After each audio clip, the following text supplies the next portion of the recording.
There's just 1 minute to showtime. The engines are on. The following program is brought to you in living color.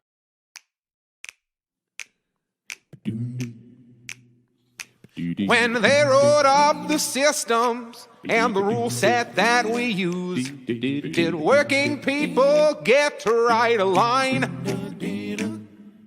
What class of men on pen and paper jotted down their clues? With capital the heart of their design. When 90 million want a thing, but some shareholders say no, which class of people get to have their way? The people read the fine print, say that this thing has got to go, and we'll start writing a new contract here today. Don't you know that hundreds will work and one man keeps the money? They don't think they gotta tell us why. When they say the new social contract, all the bosses will be gobsmacked and everyone will want a sign. Oh, yeah, everyone will want a sign.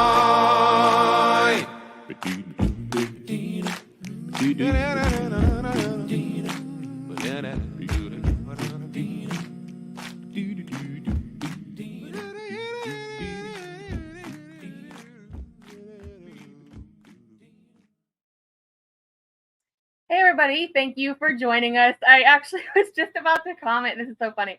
I was just about to comment because I'm sitting here singing the theme song because I love our theme song so much. So props to Jared on that one. And then I go over to the chat. Nikki Mastermind has mentioned that he left a comment that I absolutely adore this opening. So do I. So thanks so much. We appreciate that.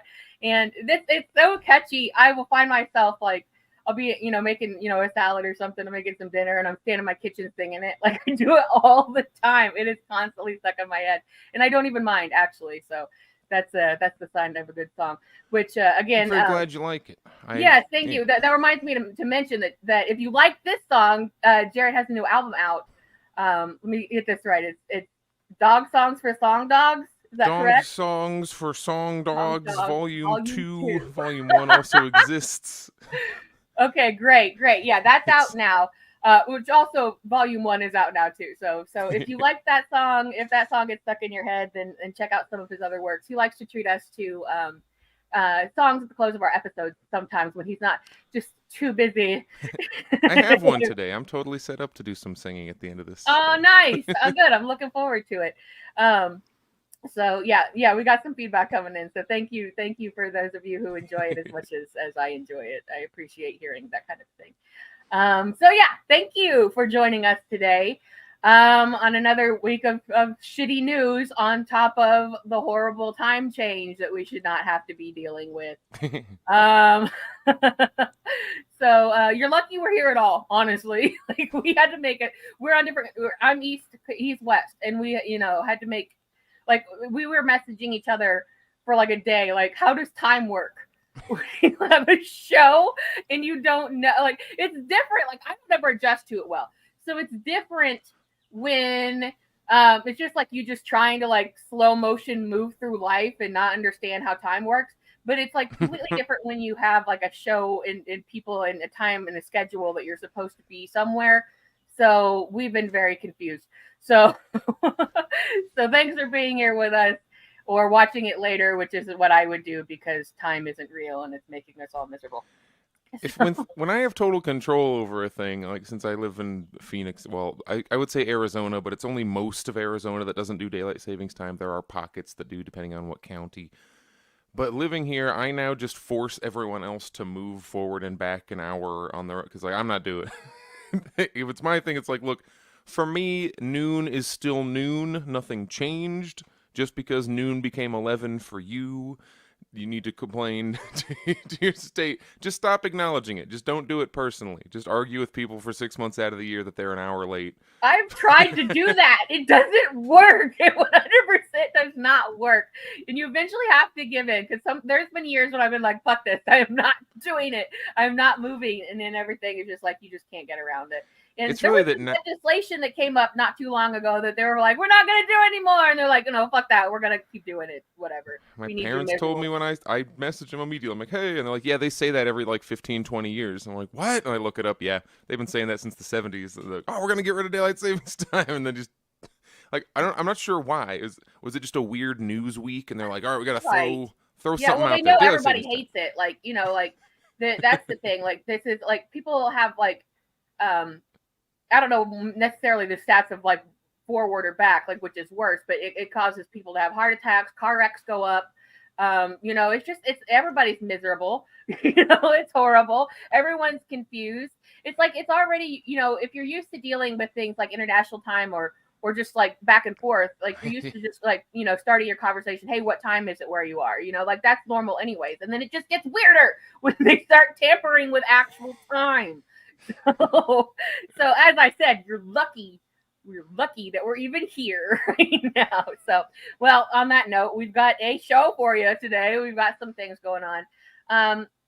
We kind of this week was kind of stupid and boring where it came in terms of news. Not that is a good thing necessarily, but it's just that we didn't really there's not like a whole lot of outstanding things to report on. So we thought we'd take a bit of a departure from current events by using current events to explain something that affects both Jared and myself, as both of us being procurers of the arts and what the way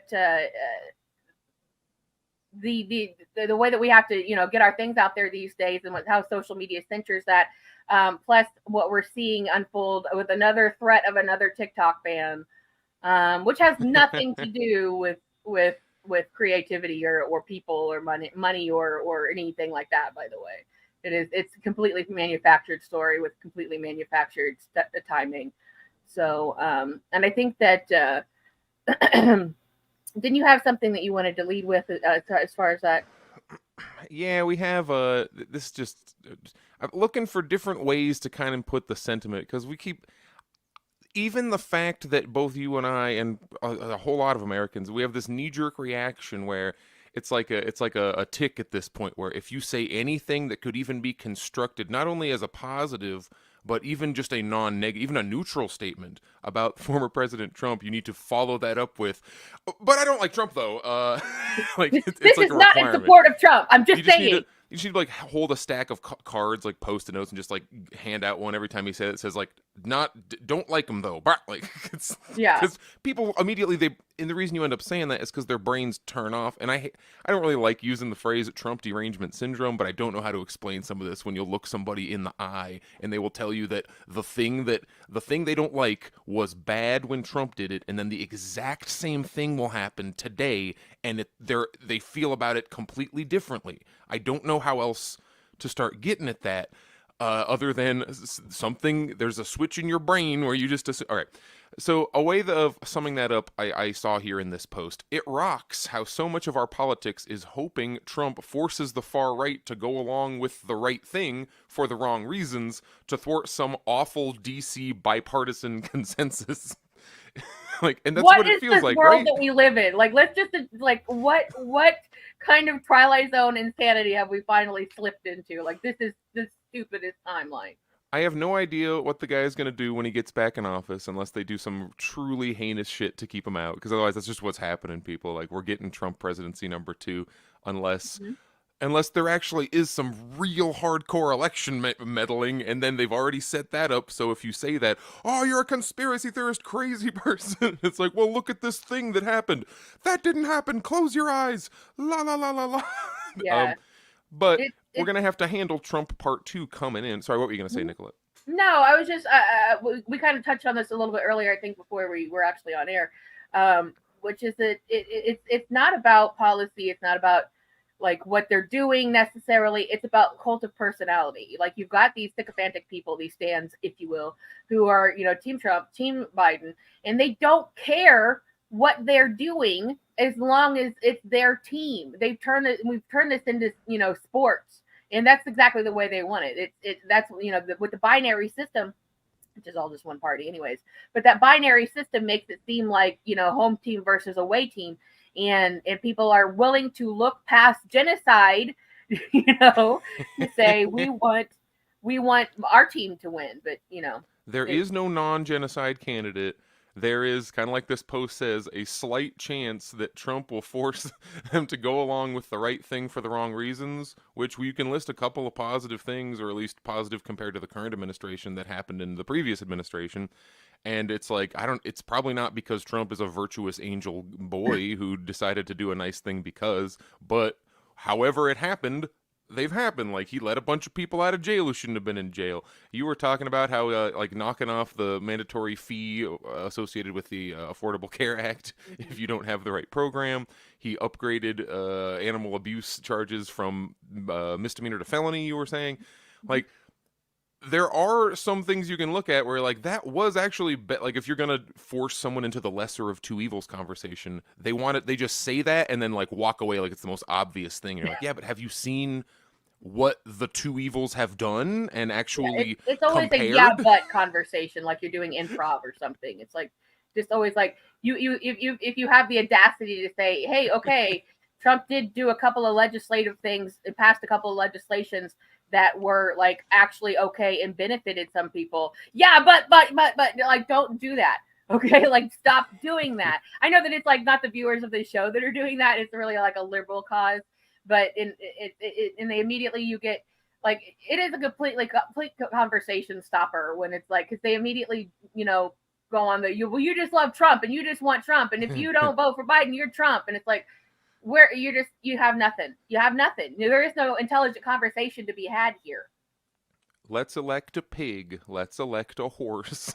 Because the majority of Americans genuinely at this point believe that would be a better option than either of the two choices presented to us.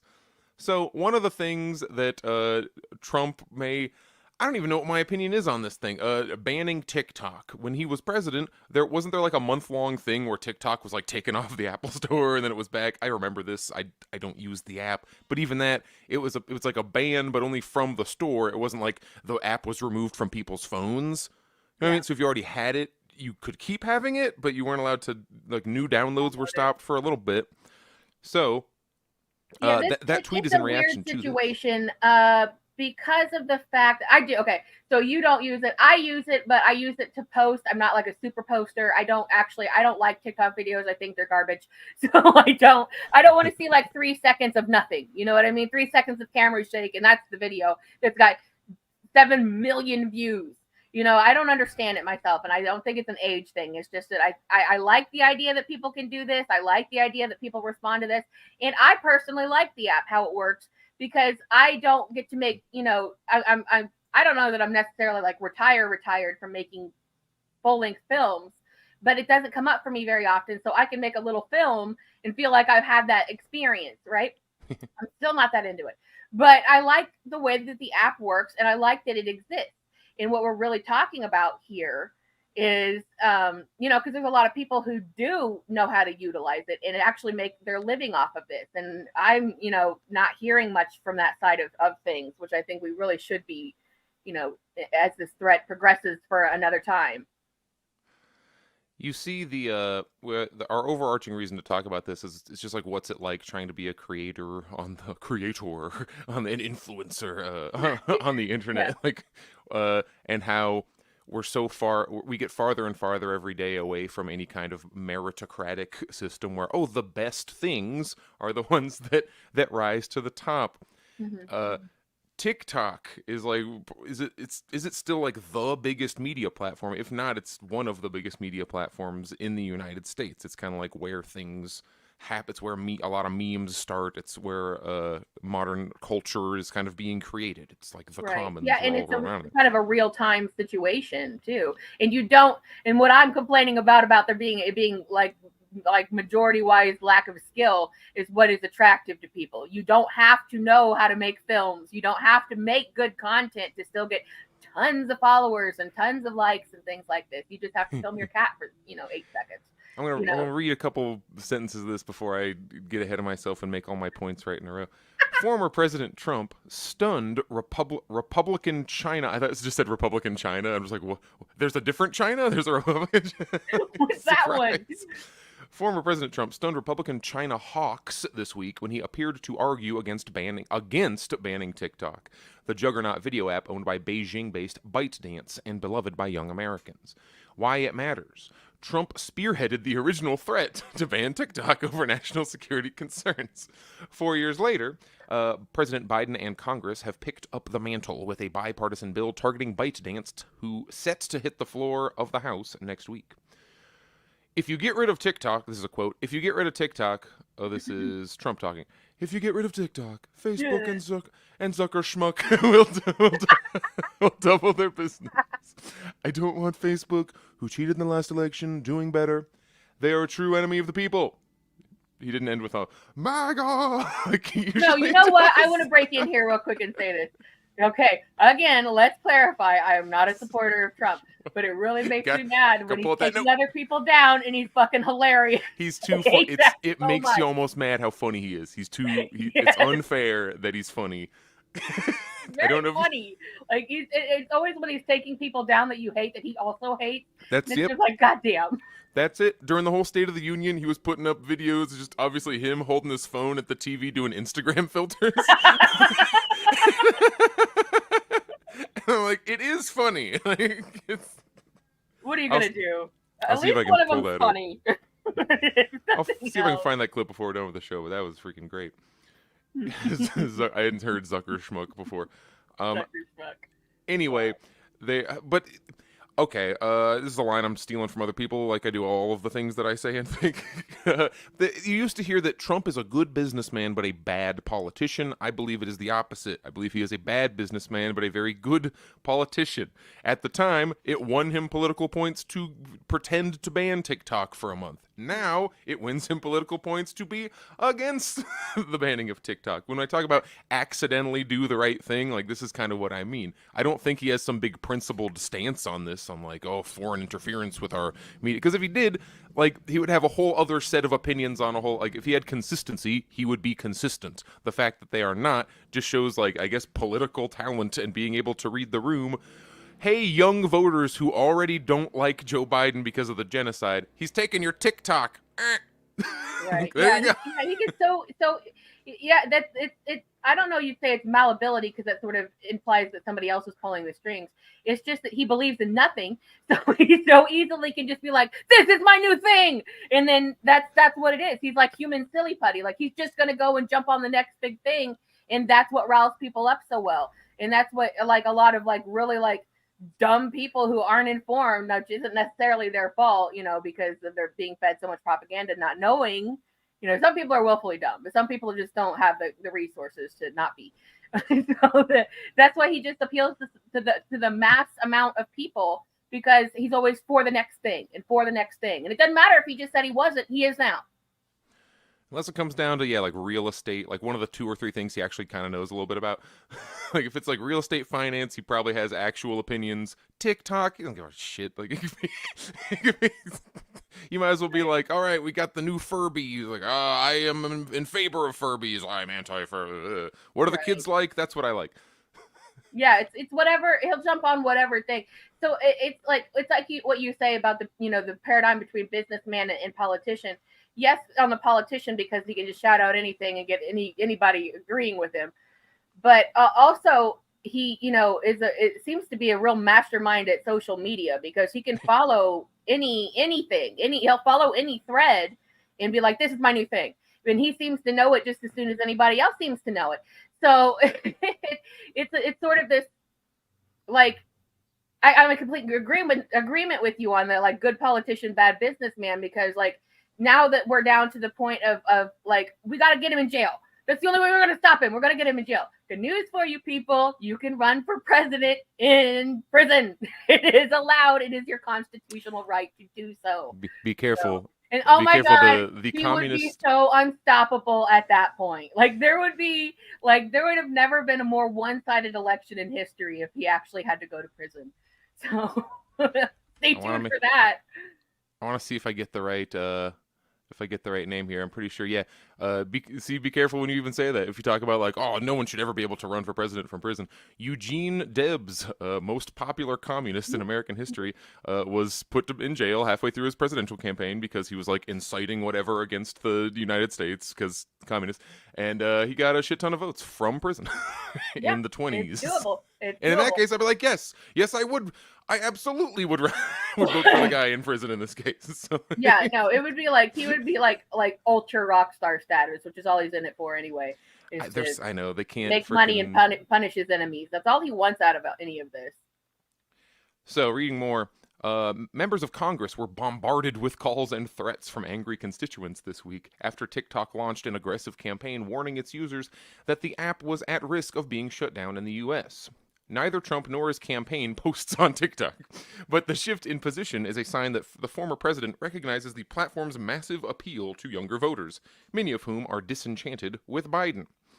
Snippets, speeches, impersonations, and other organic content involving Trump routinely rack up tens of millions of views. Basically, like, people on TikTok make fun of Trump all the time. Prominent MAGA figures, conservative comedians, other cultural commentators with large followings are highly active on TikTok, which has become the top source of news, one of the top sources of news for Gen Z. Where we have the Nelk Boys, Trump, okay, people. I don't get the rush to do it in the middle of an election year when we are making tremendous progress with Gen Z. Trump ally and GOP strategist Alec Brushewitz told Axios. MAGA content does very well on TikTok, and Meta is suppressing MAGA content on both Facebook and Instagram.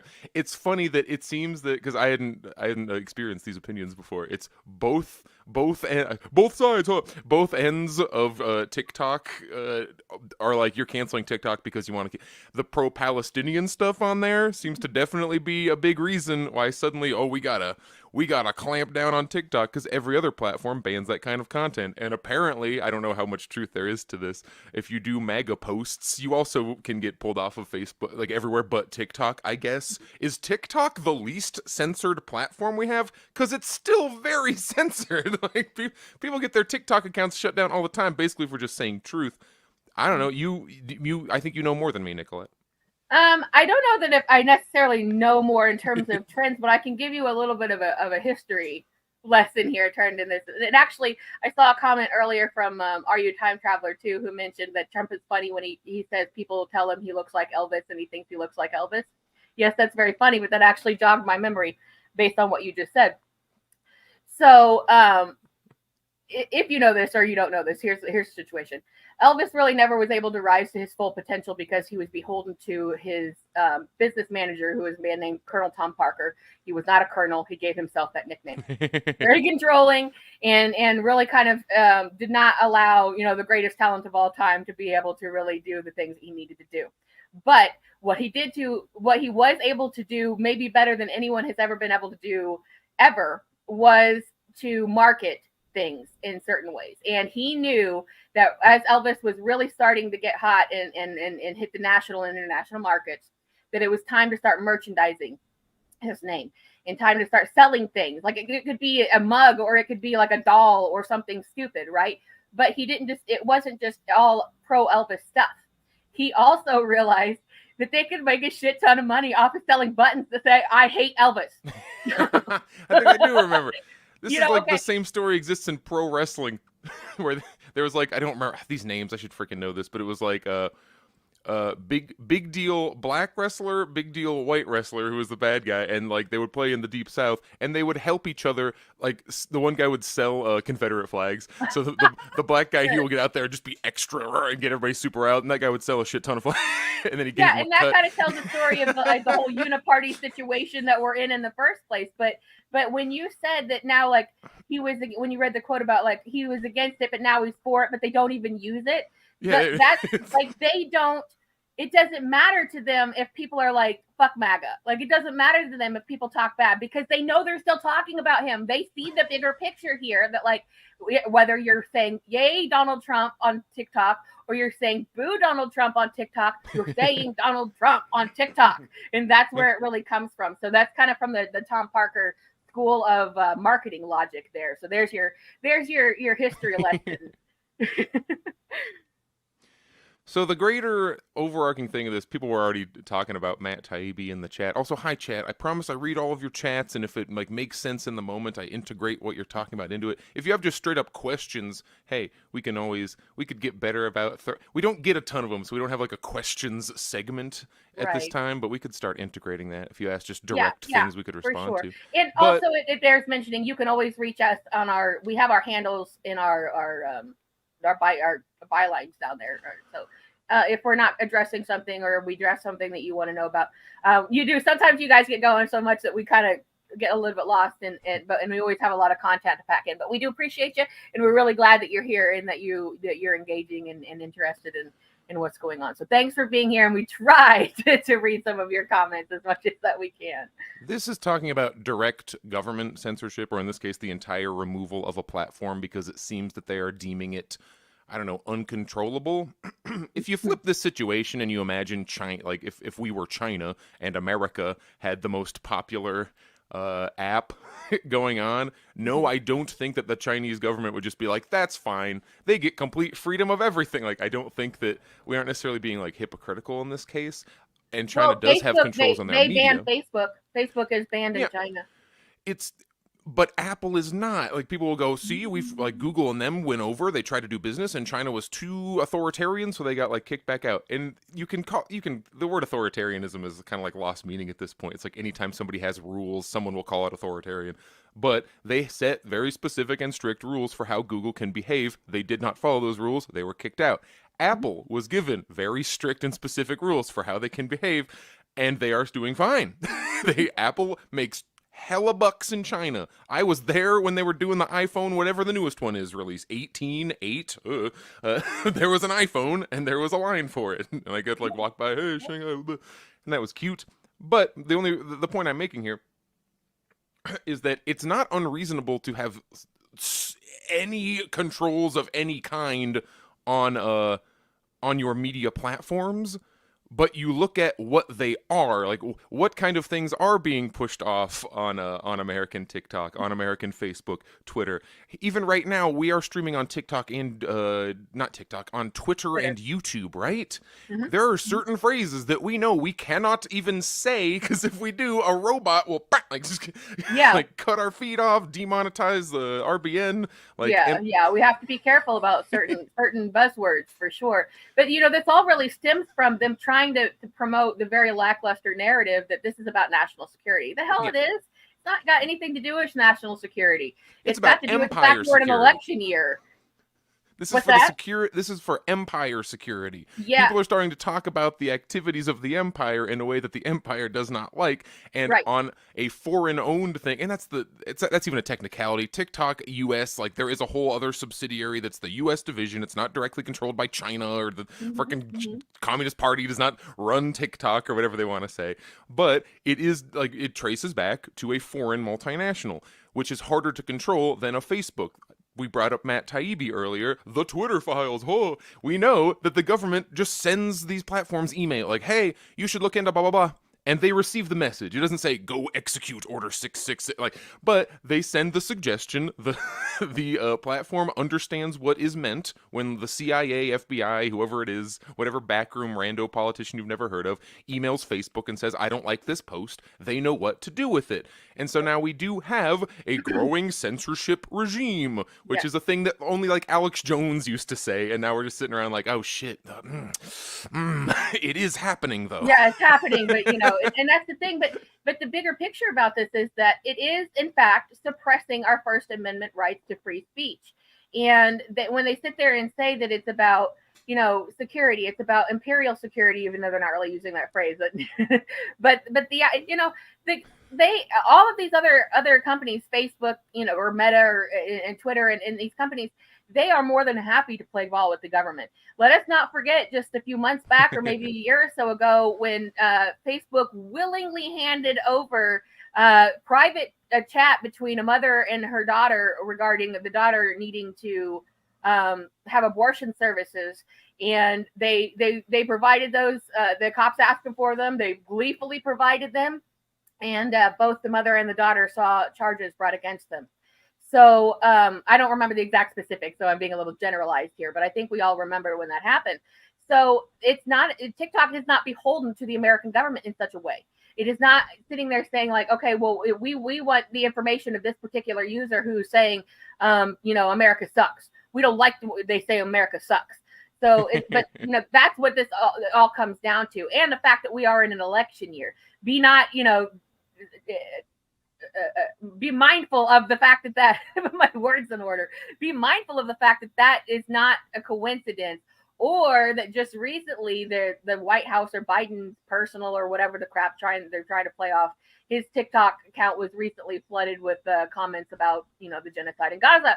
So this is all playing into the same thing. They don't have the kind of control and willingness to serve that the other tech companies give the government here. And that's where this is all coming from. And we still know how many TikTok accounts just from the lefty circles. Like, what is Midwestern Marks on their 12th TikTok account at this point? Like, yeah, right. They just go down for no reason. They don't have to tell you why. It just disappears, and then sorry, bitch. Yeah, no, they are getting canceled constantly. So the fact of the matter is like, this is a timing issue. This is a complete timing issue with everything to do with the political climate and the situation at hand, and not about, content necessarily, or that China is benefiting because they're like, oh, well, China's stealing our secrets. Don't you see these balloons they're flying around? All the same, everything's connected. It's not. They don't have control of the data that they get to take from people, is where it's at. This is all a data mining situation. And something that's also connected to this that a lot of people have utilized but are now finding is ending, is there's been a government program for the last couple of years called the Affordable Connectivity Program. And what that is that if you file for this program, and I was actually part of this program, if you file for this program based on certain conditions, they will waive your internet connection fee, because that could be about $50, $50 to $70, depending, where you're geographically located. Ours like 90. Oh my God. But that's exactly my point. I mean, if this was going on, I would tell you need to look into this. But here's the thing.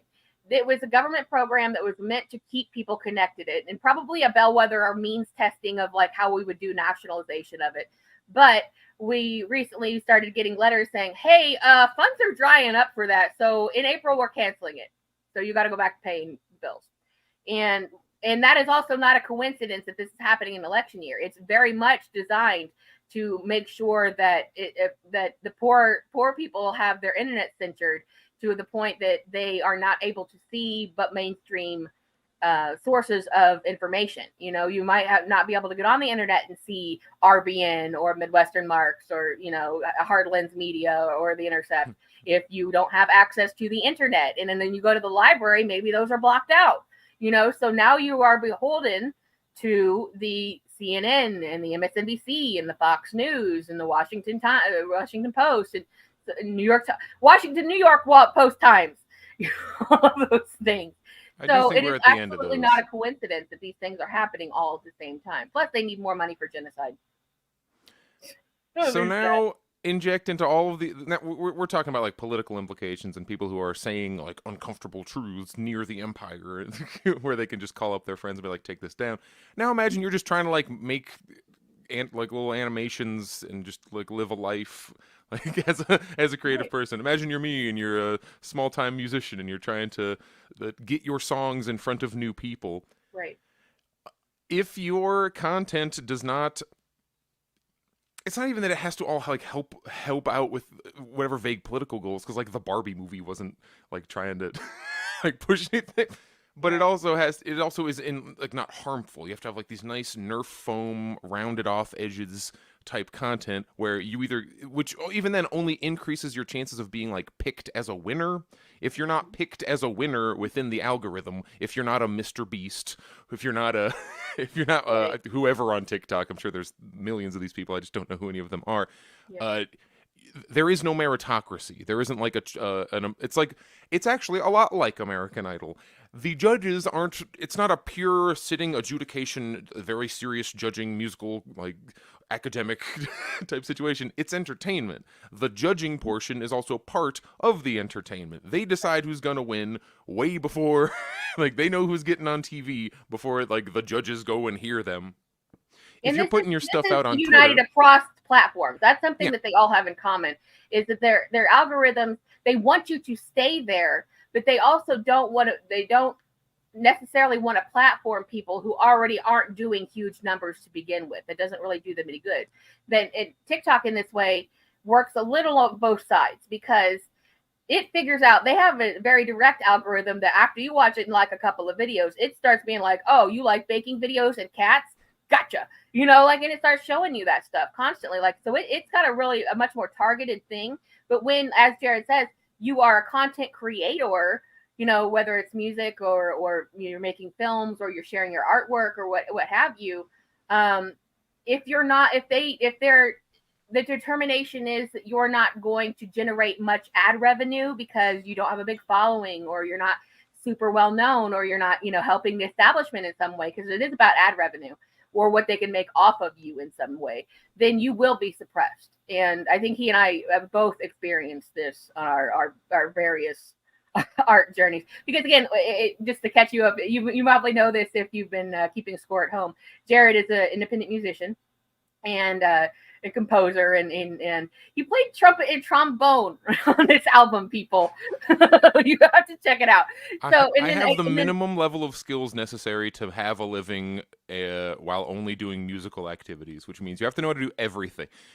And you may or may not. You have to go, and that's where I come from. I don't do music. My talents stop at appreciation when it comes to music.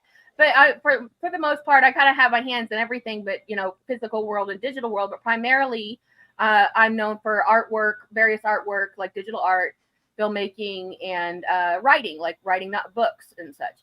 So, and this involves all these different platforms for the both of us. You know, when you use something like the music ones like SoundCloud or Bandcamp, or in my case, if you use something like Redbubble or KDP, which is Kindle Direct Publishing for books, they are taking significant, the lion's share of your work. You know, if somebody buys something from you, a song, an artwork, you know, something, they get the lion's share of that cut. So in a way, you are supporting independent artists, but they're getting only a teeny weeny bit of it. And now, because of the thing of AI scraping, data scraping, now they're making double the income off of it, because they're allowing these AI companies to come in, rip people off, and then pay them to do it. So they're making money off of income off of any of your personal sales that you manage to get, even though the algorithms really suppress you, because if you're not like, you know, a gigantic personality already, you're not going to get anywhere. But now they get you coming and going. Basically, they are allowing you to post there so that they can make money off of you, and then they're selling your shit. It's gig work with it's gig work with extra steps. It's just more and more attempts to grind to make the entire U.S. economy into gig work, into stuff where you're not actually employed by anyone. Meanwhile, even if you just narrow this down to YouTube, but this is kind of counts for all of them, your interactions with these platforms, you're in a constant job interview, and every time you put up stuff, that's kind of like putting in another piece of your application. And then when they're looking at, when I say they as if it's people, it's algorithms. They know what keeps you on the thing longer. They know what kinds of videos they can show you that'll keep you there longer, which is really their biggest goal, is just keep you on the platform, looking at stuff, get as much of your attention as possible. Yeah, and then keep you there, the keep robot, you from going to another one. Exactly. And get as much ad revenue out of your being there. You know, put as many ads in front of your face as possible. They will pick a new employee, really, a new employee out of the group, the best performing ones who are already doing the things that they want. Also, they don't tell you exactly what they want, because they don't even know what they want. It's like whatever happens to be popular. Oh, look, we found this guy on the top. Boom. Like, that's how you have Mr. Beast on everything. It's not because his stuff is just the best stuff in the whole world. He doesn't make the best videos. No. What would that even mean? They're It's horrible. that the way he does what he does, people watch it. They tend to watch 5, 6, 7, 8, 9 of them in a row. Kids like it. Like, it has such mass broad appeal that when they look for a partner to work with, and heck, he's high enough up that an actual human being thought about it and looked and went, you are advertiser friendly. Let's do it. And you Yeah, can see and how that's the this. thing. And then he has like a line of like chocolate bars now. You know, He's like in like it's just, Walmart. You can yeah, get it's just Mr. Beast. he is a good example. I hate that when we have to talk about shitty people, but he is a really good example. Probably like maybe the biggest internet, I want to say, kind of celebrity or influencer that there is at this time. But that's the whole thing. Like, if you are not, if the you got to pass through all these algorithmic hurdles to be appreciated, because of course they want you to put content in front of the people's faces that want to see it, and TikTok does this the best. But at the same time, you are discounted if you are not able to be as hit all these marks. Let's say, like, okay, like, this demographic will like this, and these people will like this, and this will listen to this. So you get, the more people watching, a Mr. Beast video or something, that's the more people seeing an ad in particular, which they get a kickback from. So they're not necessarily no platform. I post on everything. I post my artwork and on my books that I sell. I post them on all my social media, but I'm not really a social media maven. It's not really my thing. So people don't really see it. And you can use hashtags, and you can tag people who are maybe bigger than you to be like, hey, are you into this? And they'll share it. But you don't necessarily see a response from that, because although it could be the most popular topic in the world, if you have already been essentially discounted as being a good avenue or ads revenue candidate for these sites. And as the like saturation, I think we are at saturation, and the industry, like, of all of just person at home making their own stuff, throwing it on the internet, all of content, like, we have hit critical mass with that. Only because, like, there's only so many hours in a day that people could, like, we've reached the max capacity, I think, of how much people can sit and watch YouTube. My phone is playing YouTube just in the background of things, like, almost all day for me. So, like, unless we can invent an 8th day of the week, or like have a new interdimensional act Not that enough can slow hours down in the time. day. Like, yeah, we are at the max for that. So as this industry is, like, contracting, it's harder and harder because the algorithms get more and more selective, and you have to having a million subscribers is like nothing anymore. That used to be like, oh my God, you're in the top 5 YouTube people. Yeah, that used to be a huge deal, and I think there's also a misconception here among creators. Everybody's kind of got all people everywhere, every walk of life want to be rich and famous just because they don't want to have to deal with their daily problems. And there's nothing wrong with that. We live in a really suppressive, shitty society that keeps capital away from us. So your fantasies about being rich and famous, whether you want it all for yourself or you want to donate it, or you sit there and think about this, that's perfectly natural. There's nothing wrong with that. But I think that there's also a misconception among, if you are a creator of things, and I don't mean just like you make general, posts or TikTok videos or whatever, but you actually are a crafts person like Jared and myself. In what you do, you put the hours in, both of us are like, we're like 20 years in, like we've worked on what we've done. Me a little more than him, I think, time wise. But the fact of the matter is it's not about necessarily the fame and the fortune. It's just about wanting to be able to make a living off of providing people things that they would enjoy, but we're not able to get the things that we make necessarily in front of the people who would enjoy them. Because we say, that's why we, a lot of these shows start, our shows, other shows, they're like, please like and subscribe, please share, please comment, because that spurs the algorithms to, and that's such a generic term, like the algorithms are controlling, but it's true. But that spurs, I guess you would say them to take notice, or to hit the notes that say, oh well, 300 people watched this live stream today. Okay, let's see if maybe 400 do it next time. Then you just start going up and up and up, and then it's up in front of more people. I made a movie not long ago. Well, it's on YouTube. It's a documentary. It's about Buster Keaton, and it took a while. I don't know what the hit count is right now. I haven't looked at it in a while, but it took a really long time for it to get in front of, like, where they at the end of one video, they'll show you will like this, or autoplay you into something else. It took a really long time before I started to see a reflection of that happening in the viewership. And I haven't really necessarily seen any benefit for that. I don't mean monetarily, because I intended for that not to be like a monetary venture. And that's what I mean. This isn't always about making the most and becoming good capitalists for a lot of us. It's just wanting to make a living, by providing, because when we are in a situation where we have these honed skills, these abilities that we really worked for, and we know that this is our career path, what we want, but we have to play ball with these companies if we want anybody to see anything. It keeps us from rising to our full potential, because we have to have outside jobs, because we have to have, like, we're scrambling for money. We're like, oh well, I got a gig, I gotta work another full-time job. I'm so tired. How could I possibly work on my stuff? So years and years and years of this go by, and you wear down, and you wonder, like, okay, am I even on the right path? Because I know what's right for me, but I can't live up to my full potential of providing people what I know the right people would like, and and I just happen to do like a wide variety of different things. I'm on a lot of things, but I've experienced this in stationary art, in film, in books, and all kinds of things, where I could tell that, despite my use of hashtags or whatever, this is not getting to the people who would be interested in seeing it the most. Because if I was, then they'd be sharing it of their own free will. Like, hey, check out this portrait this artist made. I'm really into their stuff. Check this out. And then other people would see it. So if your stuff was getting where it needed to be in front of the right eyes, that would be happening more. But if you are determined from the beginning, you're really cut off at the knees of being of any real monetary value to these apps, or websites, but we have to use them. It's a big conundrum.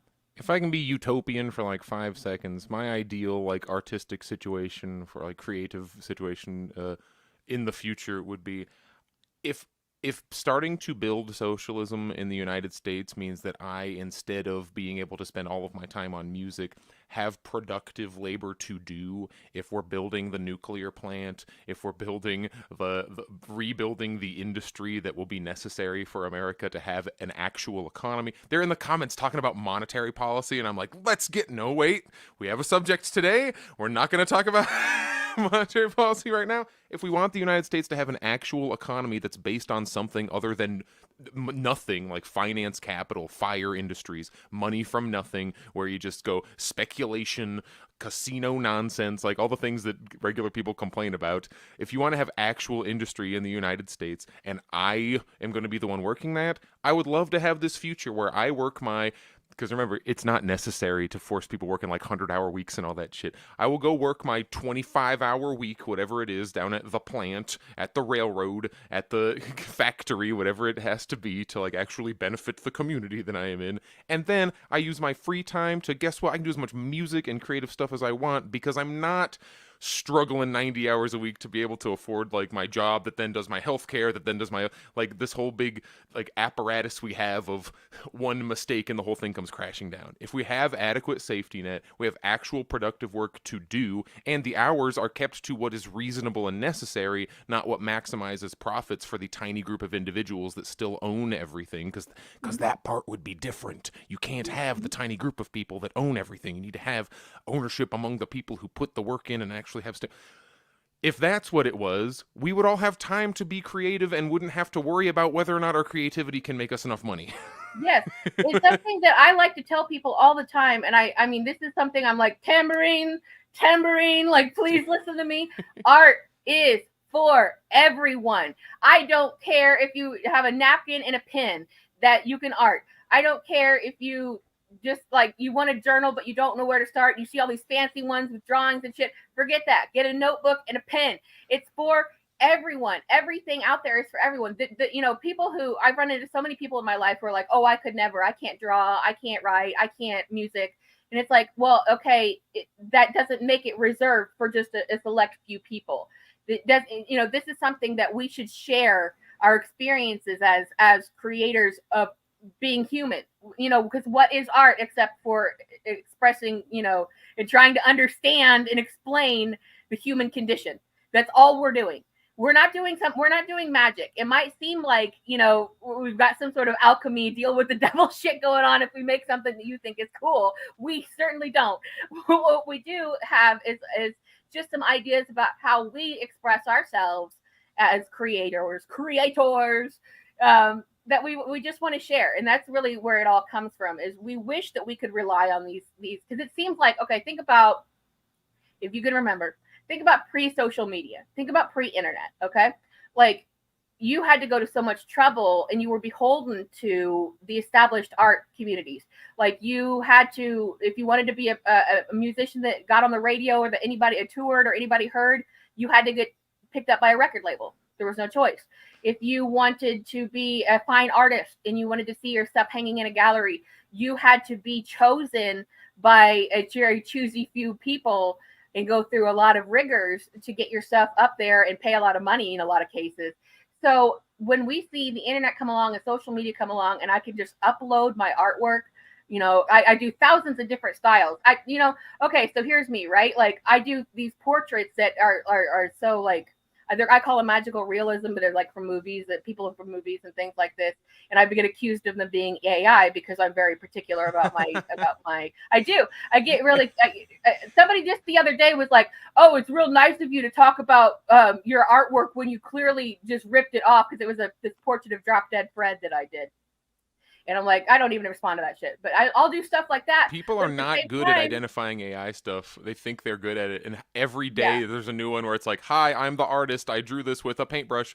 Right, but here's the thing: it's like you could do so many different things for so many people. Because I'll do that, but then just a couple of weeks ago, I drew a stick figure picture of a dick wearing a bandana and a beret, and it says "we" underneath. Like, that is just my humor, right? Like, I will just do stupid flash art too, and that's like that could never, before the internet, you could never share anything like that. So when you get into the mind of the artist, of like the creators, who's like, oh my god, I can share my painting and I can share my stupid dick drawing at the same time, like, that seems great, except that we're constantly being hamstringed because we don't look like we make enough revenue for the revenue scrapers.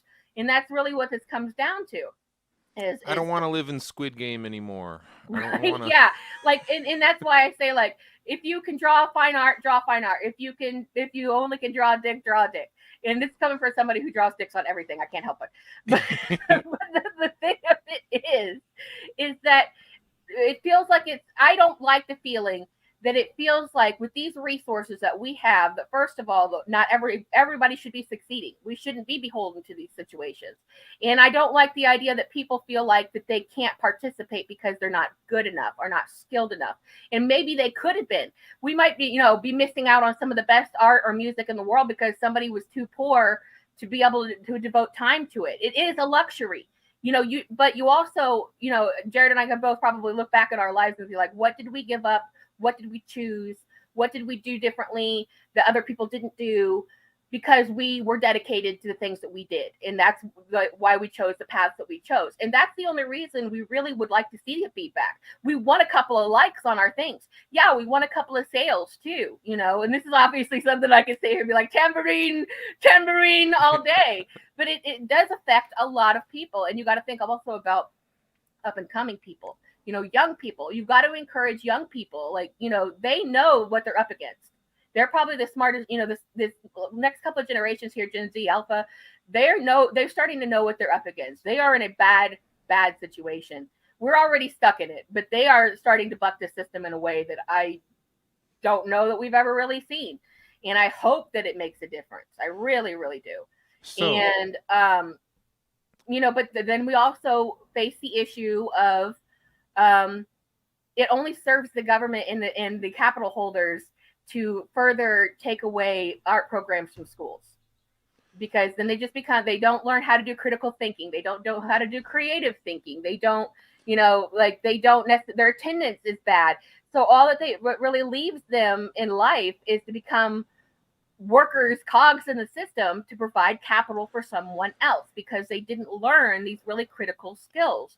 And there was just a couple days ago at the Oscars, the documentary that is called The Last Repair Shop. I haven't watched it, but it's on YouTube for free. But it's called The Last Repair Shop. And it's all about, I think it's in LA County, Los Angeles County, is like, or the school system where students are provided with free instruments and free repairs on those instruments. And that's it. Like, just to keep it going. And we know that there are organizations and stuff that, like, the Our school had that just because we had such a small population and like 12 or 13 instruments sitting around. It's like, yeah, you can. These are the school's instruments. You can use them for free.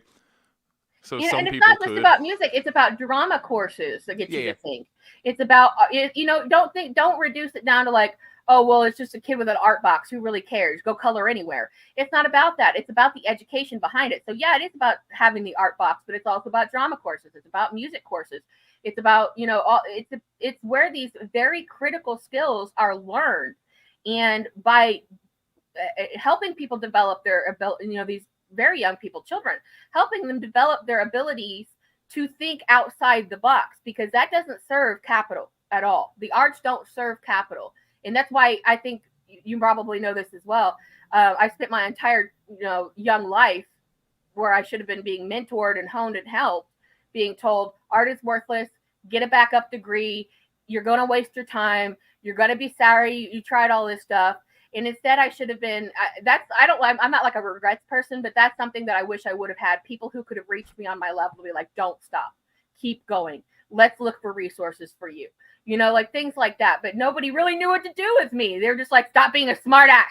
That was really my entire, upbringing. But so we need to look at these kids nowadays who are, in situations where they've got so little to gravitate towards.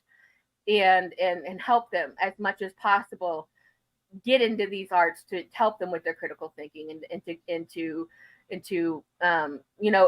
improves their scores in school. It improves attendance. It obviously improves math and science and language arts skills.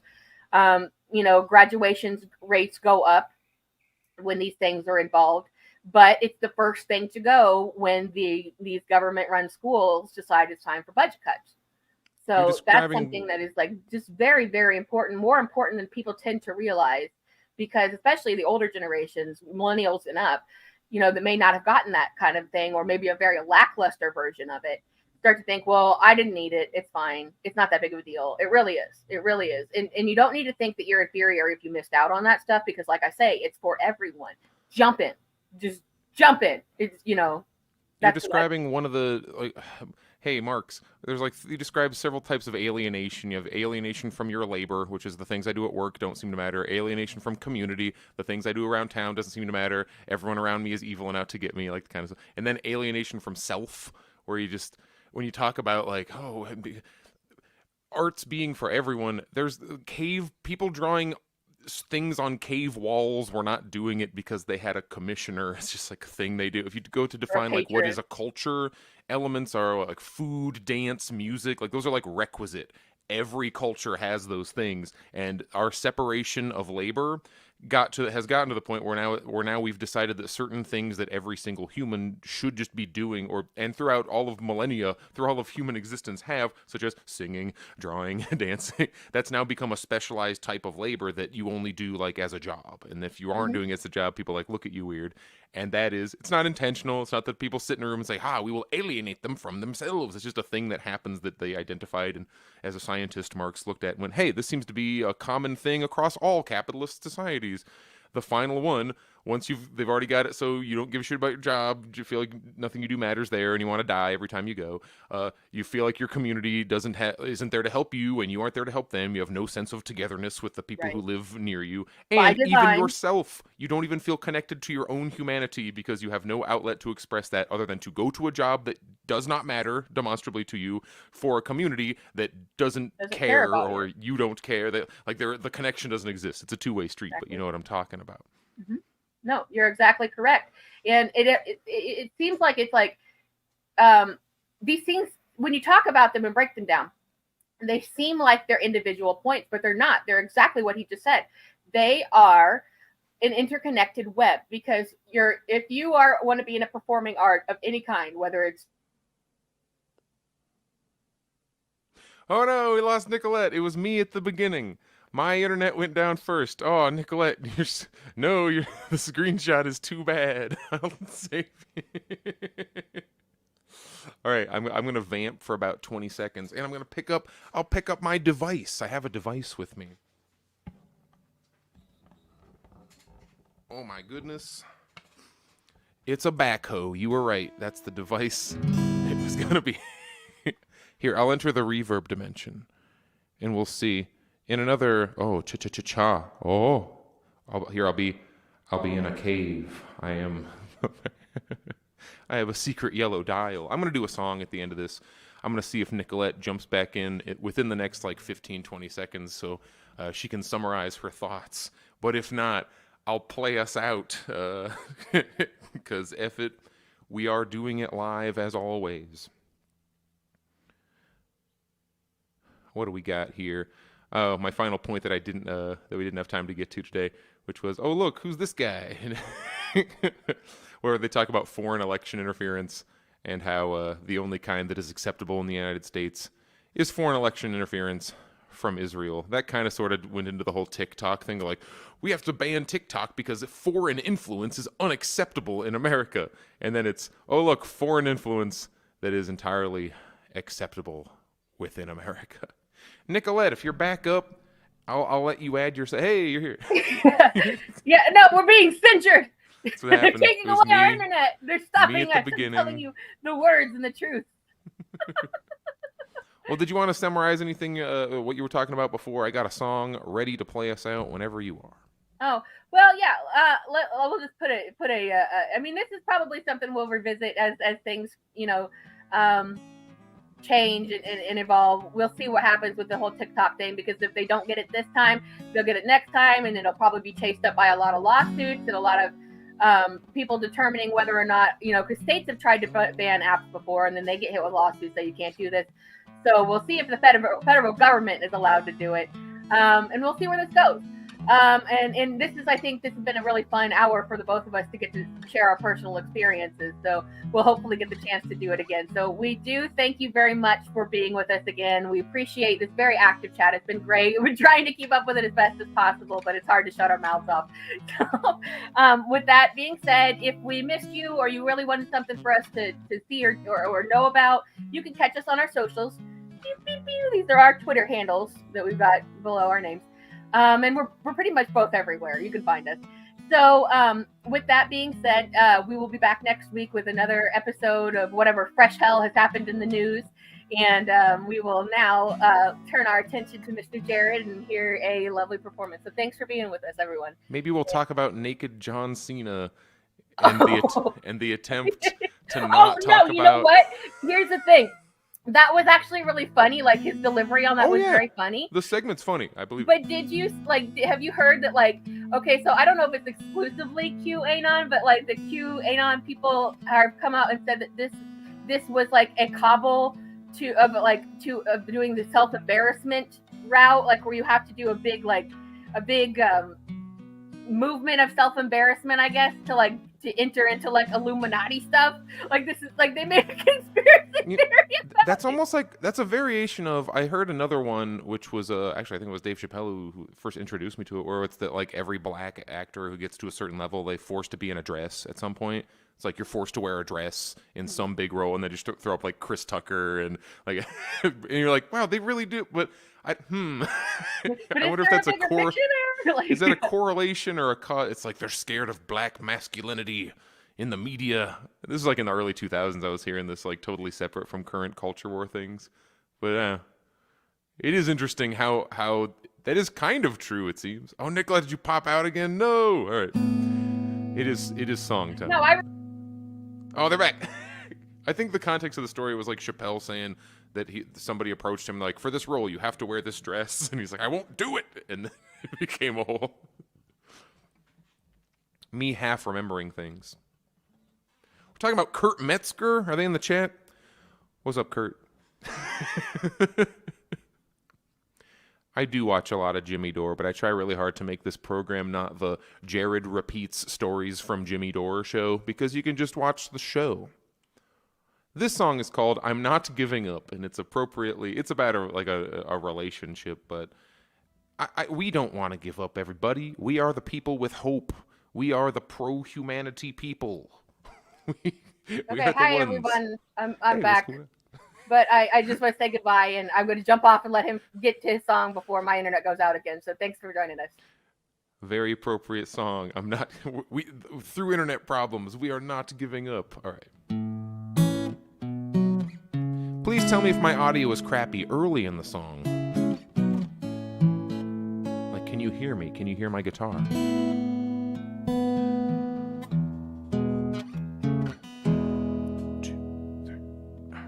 Sitting around, wanna figure it out, a way to justify my second chances. My mind wanders far, but it keeps landing on you. Who's left to blame this time? Was I a victim of my circumstances? No, I held the smoking gun, not the bullet that it threw. Painted a picture while I was trying to find another piece of gold. I never figured out that the villain was me. And now you're leaving. I'm not giving up.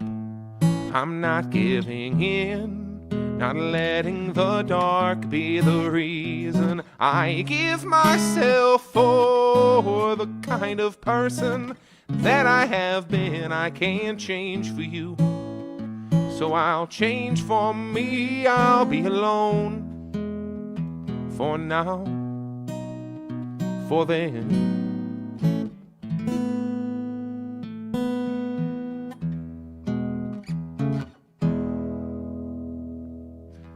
Words fly like a burning knife into the person who's my only anchor. Wasn't too much weight, but rather the rigidness of my stubborn mind, and I can't stop thinking about it. Regret flows in too late to prevent the things that I said, the things that I meant at the time, but not once I played the tape back. Painted a picture of what I had in my mind. Another hand to hold. I didn't like what I saw, who I turned out to be. So now I'll leave it.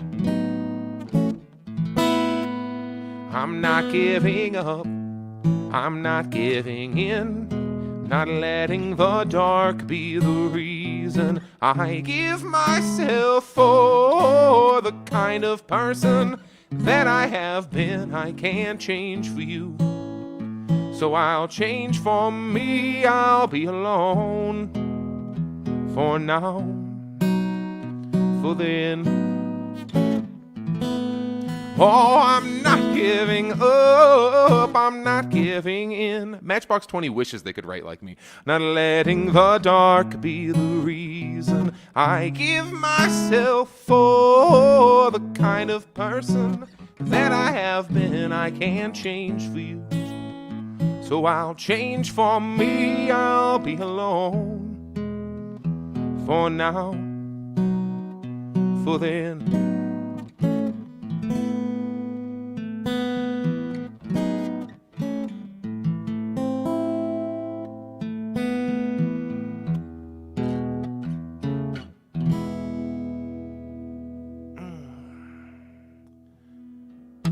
Thanks for hanging out, y'all.